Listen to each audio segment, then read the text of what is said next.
Այսօր եւս մի շատ ծանր օր է ինձ համար, որովհետեւ ցանկացած խոսք, ցանկացած հայացք, ցանկացած իրադարձություն թրիգեր է եւ այն փոքր մեխանիկան, այն փոքր հանգիստը, որ կարողանում ենք գտնել օրվա մեջ, դա միանգամից իչիք է լինում։ Առավոտյան 5-ից արթնացել եմ եւ փորձում եմ ինձ վերագտնել։ Խոհանոցում սկսեցի եփել ինչ ունեի եւ որոշեցի նկարել, որպեսզի հետո այդ ֆոնին խոսեմ, որովհետեւ զուգահեռ դժվար է խոսելը։ Ուրեմն մարդու հոգեկանը ունի պաշտպանական մեխանիզմներ։ Այդ պաշտպանական մեխանիզմները եթե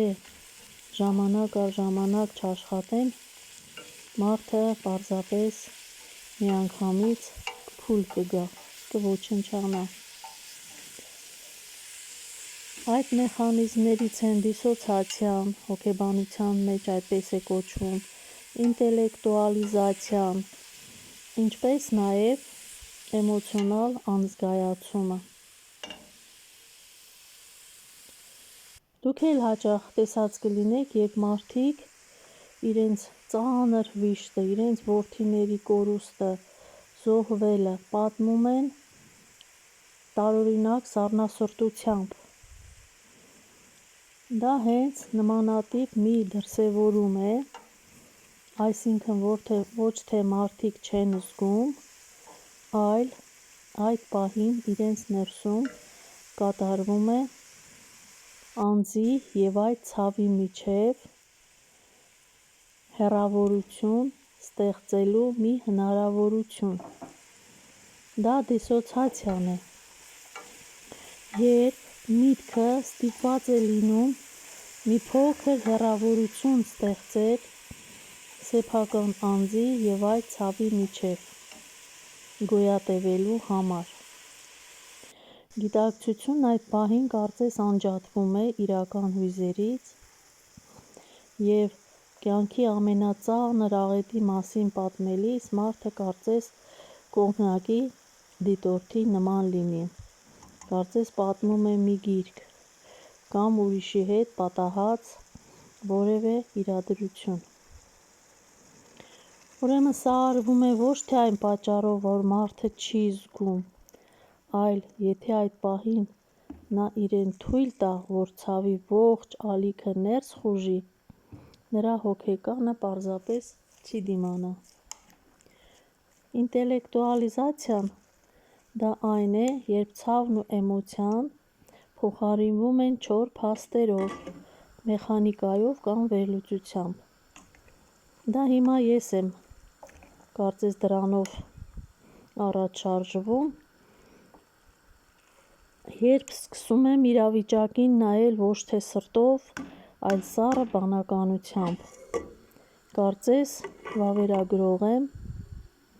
եւ պարզապես արձանագրում եմ իրականությունը։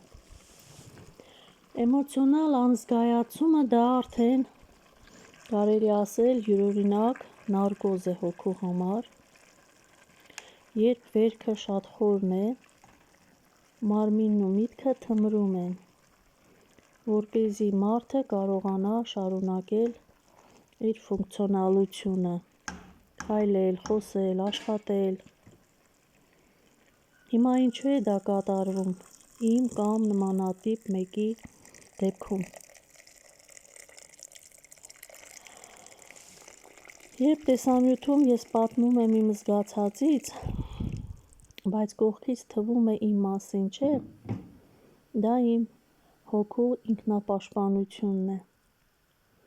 Դա թույլ է տալիս ինձ ձևակերպել ցավը, բառեր տալ դրան, բայց միևնույն ժամանակ չայրվել ցավի կրակի մեջ պատմելու ժամանակ։ Սա հենց այն մեխանիկայի մասն է, որն օգնում է ինձ դիմանալու։ Սա սխալ կամ վատ վիճակ չէ։ Սա ներսի ուժի լուրջ դրսևորում է, որ թույլ է տալիս խոսել, նույնիսկ երբ մարդու ներսում ամեն ինչ ավերված է։ Ուրեմն սրանք հոգեբանական բացատրություններն են,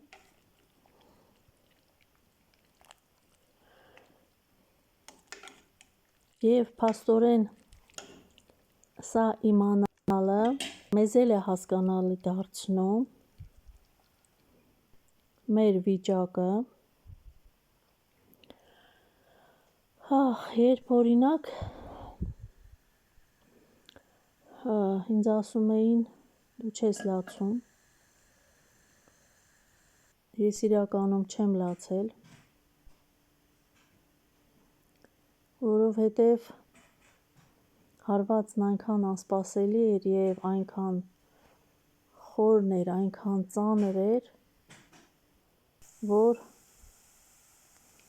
հոգեկանս զարմանալի ձևով կարողացավ այնպես կուչ գալ, այնպես փակվել, այնպես կծկվել, որ ինձ հնարավորություն տվեց այդ ամենը տեղափոխելու հետո վերապրելու համար։